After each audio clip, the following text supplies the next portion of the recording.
Alright, we're back, and as you can see, we're on our ASUS tablet here. Again, we've got the Metro UI up and running. We've been using this one more than we have the desktop, as you can tell. We've actually got this one a little bit more customized. We've got some photos and everything in here that we'll take a look at. We've got videos. Again, we're unable to get the mail application working the way we want. We do have our Hotmail account set up, but as you can see, we should be able to add an Exchange account. However, we've just not been able to add an Exchange account. Every time we try to do this, it actually gives us an error. We'll show you that. We're going to go ahead and put in our username and password here, and we'll move on to the error. So give us a second and we'll be right back. Alright, as you can see, this is what we end up with. Now, we have gone through and we've put in the username and we've put in the domain, the server address, all of that, despite the fact that when you look up our domain, it actually does come up with a proper MX record and domain. So we're going to go ahead and we're going to move to that. We're going to see if we can actually get this to connect and sort of bring this into the mail application like it's supposed to. We still get it, an unable to connect error, but we're going to go ahead and put that in, and we'll be right back in just a couple of seconds. Alright, as you can see, we've gone ahead and we've put everything in, and you'll see that what we'll get is it'll continue to try and do this, and eventually it will just come up and it will say that it can't connect to the account. We've tried this a few times. It doesn't give us an exact error message, and there's not one that we can actually find that'll let us get into this, but it's still, we would expect that this would work and that we wouldn't have the same problems that we're having here. We've tried a couple of different things. We've tried to change the method. We've tried using an IP address. We've tried using a bunch of different items, and it just doesn't want to come up with that particular function. It just continues to give us this error message when we bring it up this way. It'll eventually time out here in just a second, so we'll go ahead and cancel this out as it's just not going to add it. One of the things that we do know is that you can sometimes add in the past, you can add into the host file and throw a direct IP connection there so that it'll find and actually properly connect. But we have a feeling that that's not what the issue is, because we can definitely ping and identify the server properly from this point. So we'll go ahead and cancel this as it's not appearing to add in, and we will move on here from this mail, and we'll get back to the start menu. Now, one of the things we do have is we notice that we've got some updates, which is nice. Anytime the store icon shows you a little number, it's going to say that there are some updates pending. We did try and update everything else a little bit ago, and unfortunately it still thinks that we need to update the pinball. Now it says it's installing 4 apps, so we'll go ahead and move back. It possibly will. We did notice that one is the mail and calendars application, so that'll probably fix that. But before we do that, let's go ahead and open up Internet Explorer 10. Again, for whatever reason, we're popping up Amazon here. We're looking at the Kindle, so we'll go ahead and here you can see we've been to a few more places. So we'll go ahead and open up our main page, and we'll show you the same, that we'll run into the same problem that we did on the desktop. We'll go ahead and close this. We notice that it's kind of clipping it, and you see that all of our flash advertisements are again gone. No big deal. They can be converted to HTML5 or be moved into something like an animated GIF. That should allow it to pop up. However, Flash has been the standard for quite a while, so that's going to be an issue with a lot of people. And you can see moving back and forth is pretty easy. All you have to do is just actually drag, and it's pretty nice to move there. Of course, if you get too close to the screen, you are going to pop into the other application. If you just pull from the side of the screen, it'll drop you back to wherever you were.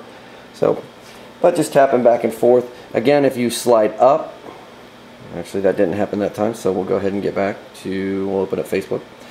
And if you move across, you also have to be careful of that side of the screen.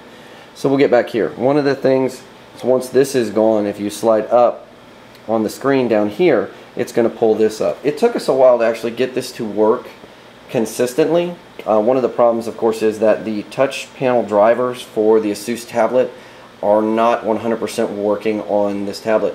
It's actually a dual touch screen that includes not only the normal touch features, but also includes actually working with the Wacom tablet that's in there that uses a magnetic interface. The problem is that that dual interface screen, those drivers are not operational. They don't recognize that there actually is a screen attached here, and that's because of the way that Windows 8 is actually seeing that panel. We can't get it to fully operate. Just like we can't get the G sensor to work even though the drivers say that they're installed. The rotation just isn't working at this time. That's not a problem with Windows 8, that's a problem with ASUS, and we're sure that, at least we assume that ASUS will make drivers for Windows 8 moving forward, as this Windows 8 is actually a nice operating system for this, especially with the way that the keyboard works with it. Sorry about that. But you can see, looking around here, getting to know Windows 8, you have all of those things that pop up. You know, it's a fairly quick browser. We've seen faster ones, but you know, you do get a lot out of it, and it is pretty nice just to bounce back and forth. And the tabbing back and forth like that works per tab. So if you drag up and you get this and you add another tab, if it's the only screen that's on there, then that's all that you're pretty much going to get. You know, go to MSN, it'll pull everything up. But you're not going to be able to move back and forth between different sites. So we'll go back to our tab here, which lets us quickly move back and forth between the different sites that we viewed. There we go. So again, one of the big things is that we're seeing here is that not everything is working. One of our problems that we ran into using Internet Explorer 10 is, of course, just going to ASUS's site and trying to pull up information. You can see, because this is a flash menu, it wants to drop down. We can get certain things to come up, awards. We can't get the products because it's a drop down. Services is the same way. You can get news to pop up. But again, anything that has a drop down isn't working. So that's a problem because those are flash-based animations that are on the site. And unfortunately, what we need is to get into that. And you can see that there's just no way to get there. So what we've had to do in the past is we've had to get back to the main page on ASUS. We've had to look for whatever we want here. So if we want to get into the tablets, we click on the pad phone icon. It's going to open up pad phone. It's going to also pull up mobile. And then there are ways that we can get back and forth through here using just the different animations. So if we hit here, and it's all a matter of timing and a matter of getting things up. But this is going to be one of the big problems. We know that it actually works inside the interface, but it doesn't work on the touch screen, simply because we can attach a mouse and we can get through to it. So again, it's going to take a little while to move this kind of interface here into working properly with the touch interface that's built around Internet Explorer 10 and Windows 8. This interface here works perfectly on an Android tablet, and it also works very well on an iPad just because of the way it's designed. However, in Windows 8 as of right now, a lot of these drop-down menus just don't work because they want to push down something else, and it's just not understanding it. It sees this as a click, which doesn't take me anywhere. Whereas a hover, which we can't do unless we have our stylus. So hold on just a minute. We'll get our stylus and we'll show you how the hover actually can work. So we'll take our stylus, and as you can see, at that point, we can actually hover, but only with the stylus. You can't do it with a touch yet. And that's going to be a problem that we see moving forward just with this particular interface. We know that it worked under Windows 7. We could just tap it and it would actually open up the drop-down box or take us to the products page. Here, we have to have something, and I know a lot of you have been asking about whether or not the stylus works. The stylus does work. It actually works pretty well. However, it doesn't have the full functionality, yes, because the dual screen drivers are not operational. Alright, so let's go ahead and get back to here, and we'll take a look at Internet Explorer on the desktop. However, it doesn't mount every single one. It's not going to mount like an MDX or any of those. It'll only mount it if it's an ISO. But let's go ahead and open up Internet Explorer down here. We've already got Flash installed, so everything's going to come up the way it's supposed to. And you can see it's all just, you know, very nice. It's very clean. Our drop-down menus work on a touch. We can go to, let's open this up. You can see all of the sites that we've been to. We can go to ASUS, go to their global site, products, and you see we still have some of the same problems. Awards works, but products doesn't work until you can get that hover.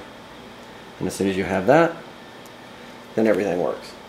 So there are still some issues that need to be addressed with the touch interface and with the way that users interact with Windows 8 and in particular Internet Explorer 10.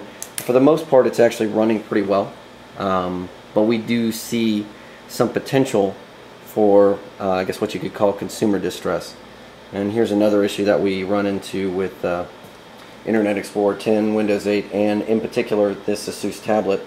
For whatever reason, the touchscreens tends to lock up and just nothing is responsive. So this is one of the things we run into. I guess we'll go ahead and get this reset. We do have to reboot the system whenever this happens in order to get it to come back up. For whatever reason, it just locks us out. So we'll get that taken care of and we'll get right back and we'll show you some of the connectivity with mail and all of those applications.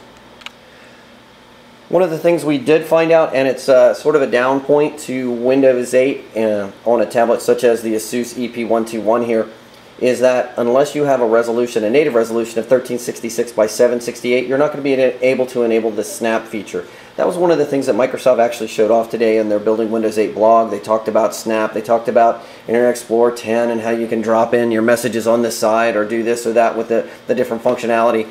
The problem is that even on a tablet with this kind of resolution, which is 1280 by 800, you're not able to run that feature. So that limits this this system here in what we can do. You do still have the share function, so let's say I wanted to share this. We'll go ahead and close that out. Of course, I don't know why I would want to share that particular page, but let's go ahead and move to something else. Alright, we're back. We've installed those updates and we're going to go ahead and check. We also actually reinstalled the mail calendar application and all of that. So technically we should be able to go ahead and share our page now. However, as you can see, we're still popping up and getting the same message that we were getting before. We're just unable to share. It doesn't see that any of our applications are sharing right now.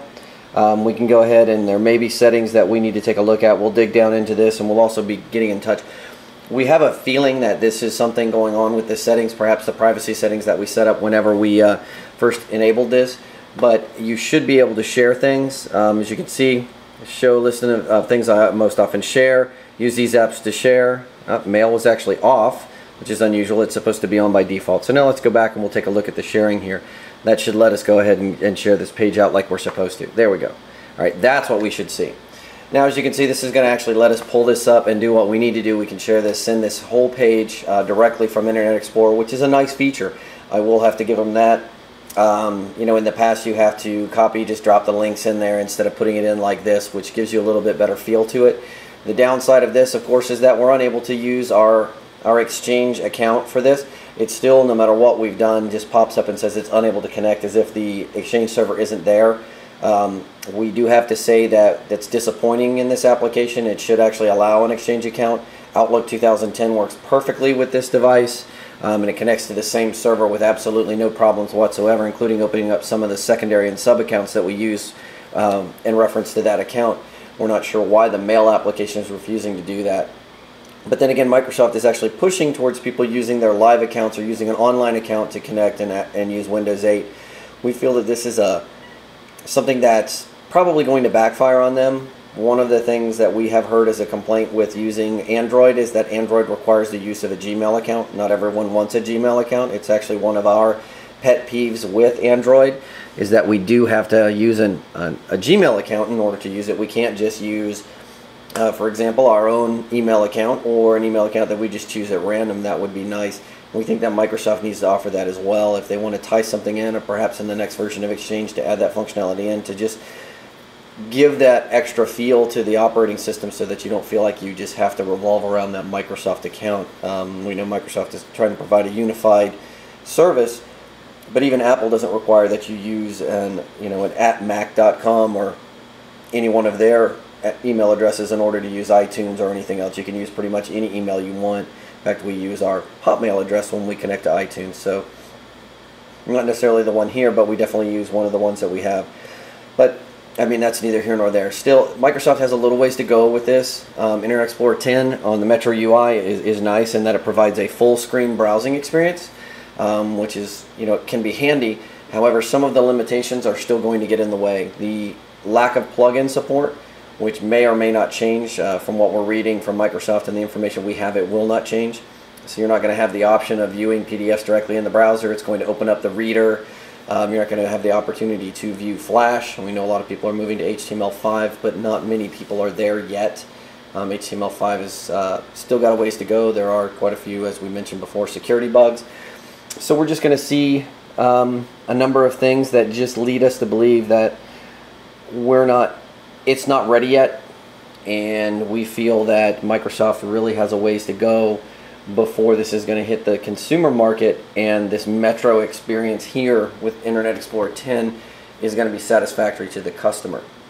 It's got a clean feel to it, nice navigation if you're on a touch screen, but at the same time, when it all comes down to it, on the desktop or even on the tablet, I find myself moving right back to this screen just because I want the features that I can get out of this browser here. I want the Flash, I want the other pieces that I need, that I want from my browsing experience, and I want to be able to view what I like and to be able to open up the pages and everything that I want to open up. We think that perhaps Microsoft will maybe change this in the future, although there's no guarantee for that. It seems that they are bound and determined to force the Metro UI on us. As always, we like to hear your feedback, so if you have some comments or anything, go ahead and post them below. You can view our write-up on this as well by clicking the link below, where we'll link the original Building Windows 8 blog, and we'll also add in some other features and some pictures that we've taken of the different experience here. If you like this video, go ahead and click on the like button. If you want to share it, please share it with your friends on Facebook, Twitter, wherever. And as always, if you want to keep up to date with the videos that we post, go ahead and subscribe to our channel. Thank you.